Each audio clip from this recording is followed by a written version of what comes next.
Il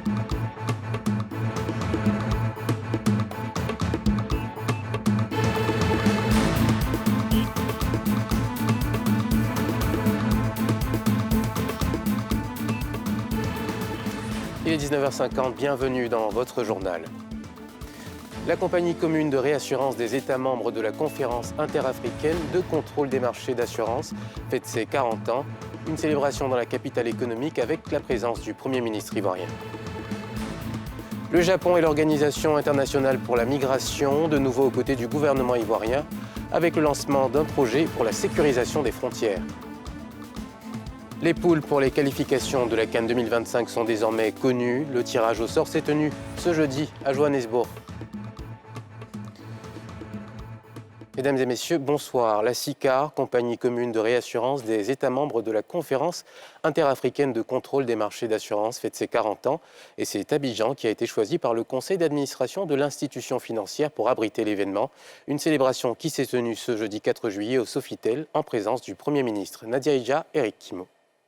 D'un chiffre d'affaires de 696 millions de francs CFA au démarrage en 1984, la SICAR, compagnie commune de réassurance des États membres de la CIMA, conférence interafricaine de contrôle des marchés d'assurance, a passé en 2022 la barre des 100 milliards pour atteindre en 2023 118 milliards de francs CFA.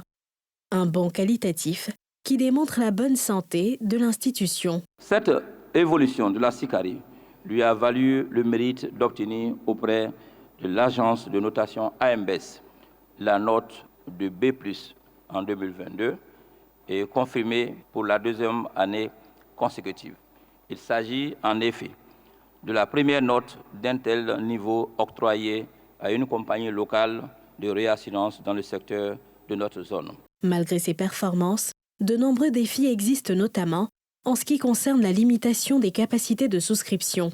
Il importe que le conseil d'administration détermine les besoins en capital que requièrent les ambitions de croissance de la compagnie et explore corrélativement les options de couverture y afférentes. S'agissant des contraintes réglementaires à la souscription ou au transfert des primes, les réflexions en cours dans le cadre de la ZLECAf permettront sans doute d'y apporter une réponse globale.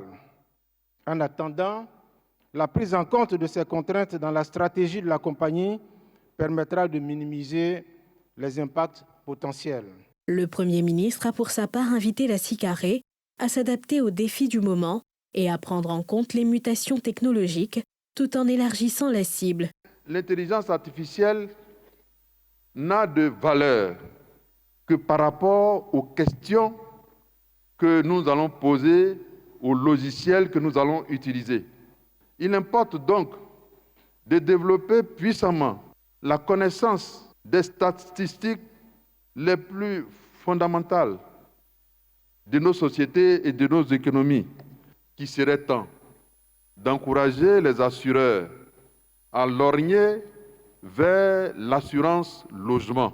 Créée en 1984, la SICAR a pour mission de promouvoir les activités nationales d'assurance et de réassurance dans ses États membres, favoriser la croissance des capacités de souscription et contribuer au développement économique de l'Afrique.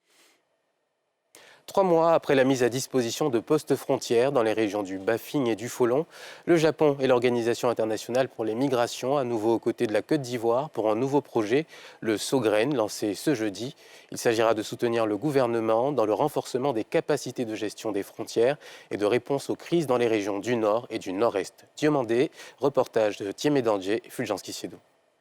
Le SOGREN, à savoir soutenir le gouvernement ivoirien pour renforcer les capacités de gestion des frontières et de réponse aux crises dans les régions Nord et Nord-Est.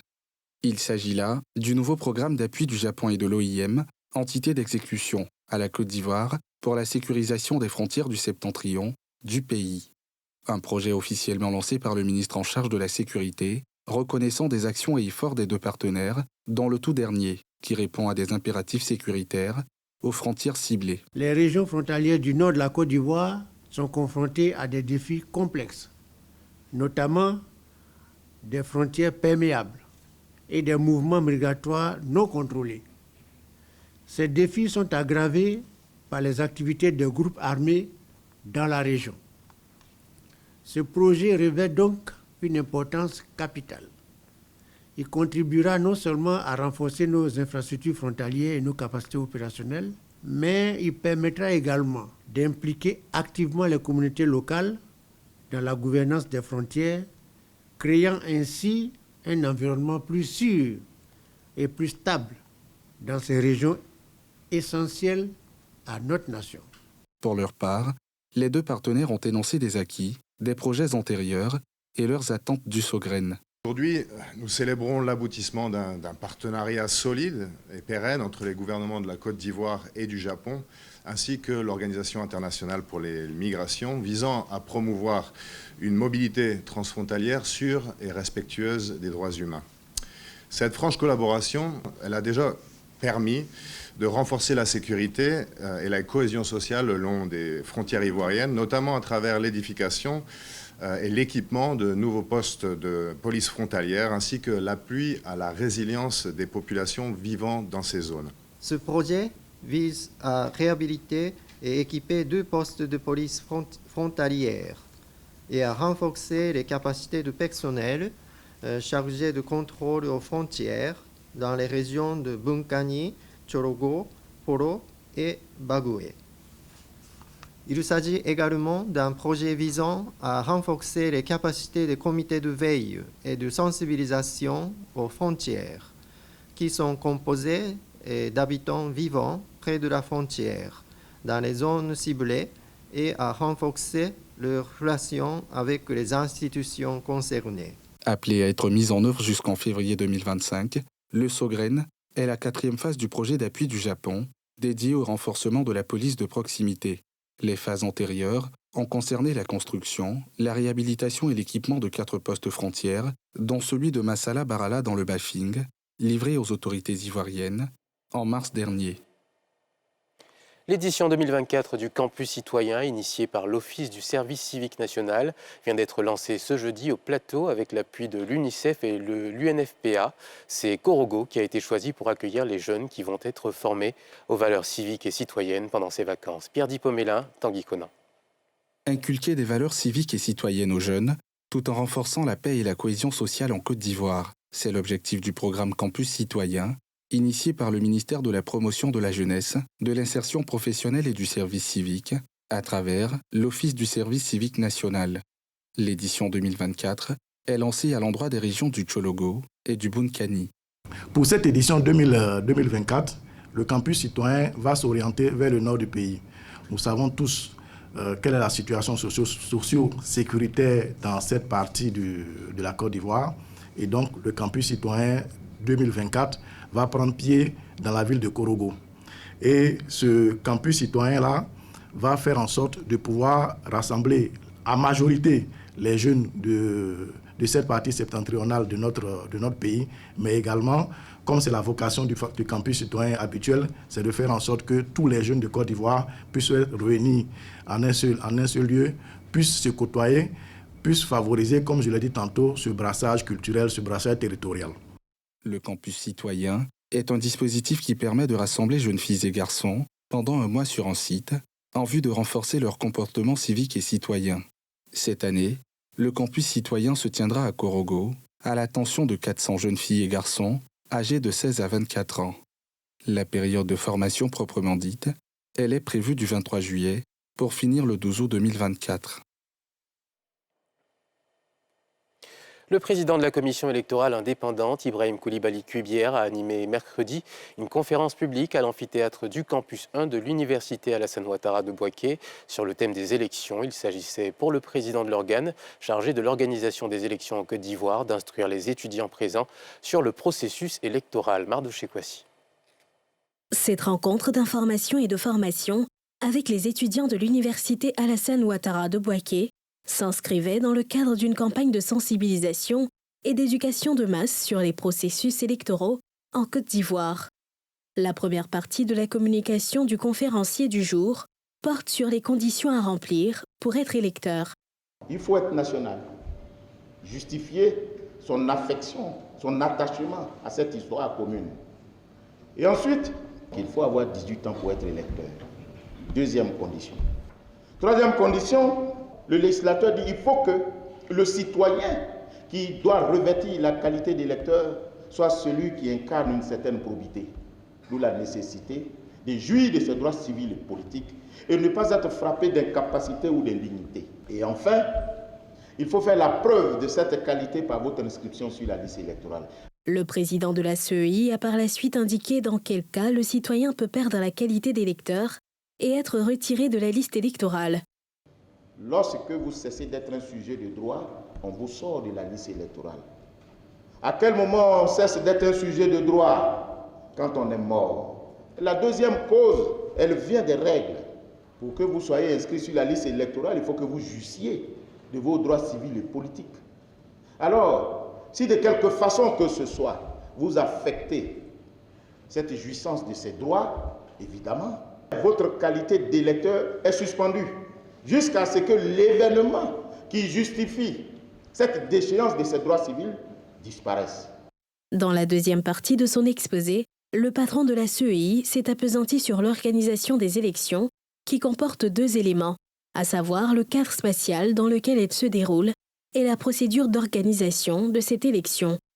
Coulibaly Kuibier Ibrahim a pour finir rassuré son auditoire sur le caractère inclusif de l'institution qu'il dirige et les a invités en tant qu'électeurs à faire confiance à l'équipe qui y travaille. Face au déficit de logement, l'État veut prendre les choses en main. Après les difficultés rencontrées dans sa tentative de produire 150 000 logements d'ici 2025, le gouvernement a initié plusieurs réformes visant à redynamiser le programme présidentiel de logements sociaux et économiques, ce qui a conduit au lancement ce jeudi 4 juillet des premiers projets de logements location-vente et location simple du programme. Ces habitations à coût abordable seront construites à la cité policière BAE de Yopougon. Nadia Aïja, Eric Kimou. 3000. C'est le nombre de maisons qui sortiront de terre sur le site de la cité policière BAE de Yopougon, à la faveur de la redynamisation du programme présidentiel de logements sociaux et économiques. Ces logements en location-vente et location simple seront mis à disposition des populations, parmi lesquelles les forces de défense et de sécurité. La construction de ces logements et leur mise à disposition des populations, dont font partie intégrante les fonctionnaires de police, répond à un triple besoin. Un besoin opérationnel, un besoin financier et un besoin administratif en ce qui concerne la police nationale. Au cours de cette cérémonie de lancement, le ministre de la Construction, du Logement et de l'Urbanisme s'est voulu rassurant. Tout a été fait pour que les différentes sources de blocage, notamment la problématique du financement, soient résolues. On peut citer la recapitalisation de la BHI, qui devient désormais l'instrument privilégié de l'État en matière de financement du secteur de l'habitat social dans notre pays.